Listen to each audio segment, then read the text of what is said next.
1995 সালে হয়েছে, তারপরেও 13 সালে সংশোধনী এসেছিল।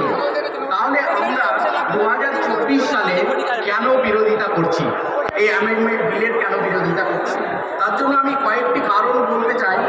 এই বিলের মধ্য দিয়ে প্রথমত কেন্দ্র সরকারের উদ্দেশ্য হচ্ছে যে ভারতবর্ষের মুসলিমদের মধ্যে বিভাজন সৃষ্টি করা, এবং ওয়াকফ বোর্ড সেন্ট্রালি একটি বোর্ড ছিল।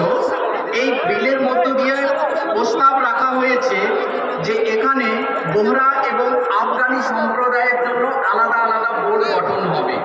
তার মানে আমাদের যে সেন্ট্রাল একটি মাত্র ওয়াকফ বোর্ড ছিল, সেই বোর্ডটিকে ভেঙে কয়েকটি ওয়াকফ বোর্ড করার উদ্দেশ্য নিয়েছে।